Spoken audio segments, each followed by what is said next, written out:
Picture this. One day you walk into the office of your high-functioning team and they all look like they're hard at work. But if you stopped for a moment to take a closer look, you'd see Sarah over there. She's clutching her third coffee of the day. No time to eat. And on the other side, we've got Max. He's hunched over his laptop, exhaustion etched across his face. Another sleepless night.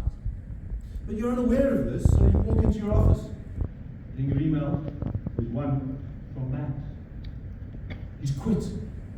Immediately. And you begin to wonder, what am I missing? Could it be that there's an unspoken rule that's crept into your organization? Nobody's talking about it, but it's loud. And two of the key warning signs of people quitting unexpectedly: not having a proper meal and not sleeping properly. We need to spot the signs and save the talent from quitting.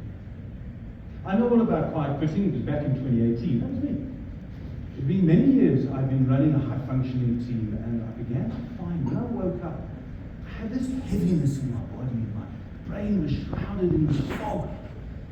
I prayed for another hour's sleep, but it never came.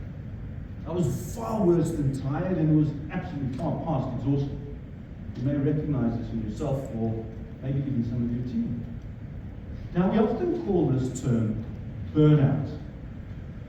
But over the last few years, working with high-functioning teams and leaders, I began to wonder if it actually is. And I found a unique pattern. But it only came clear to me when I read an article by Professor Kibler from Harvard. Now, what Kibler talks about, he says that high performers withdraw internally. So on the outside, they appear fine, they're turning up.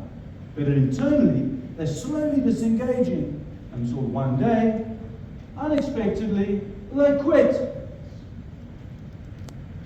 Kibler calls this state brownout.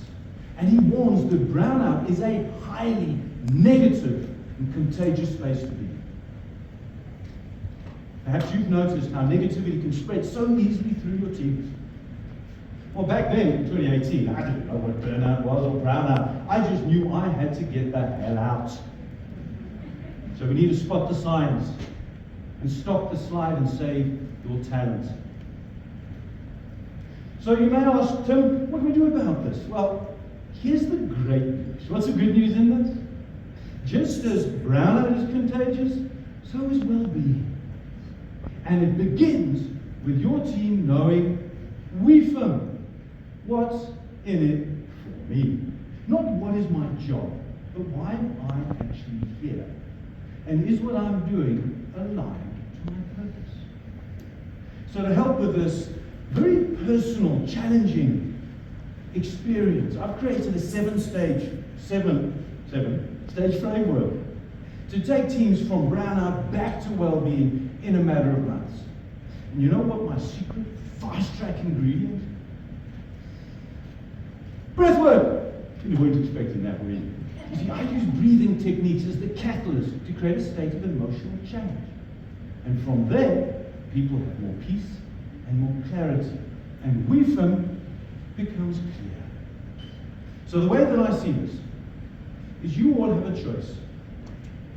You can either continue to spend millions and months in lost productivity in replacing your quiet quitters, or you can support the Sarahs and the Maxes who are sitting in the office in a state of brownout. I imagine a world where leaders embody authentic leadership, creating workplaces where teams thrive because they feel seen, heard, and valued. So picture this. A workplace where there's culture that is not about people having a job to just survive, but it's a place where they transform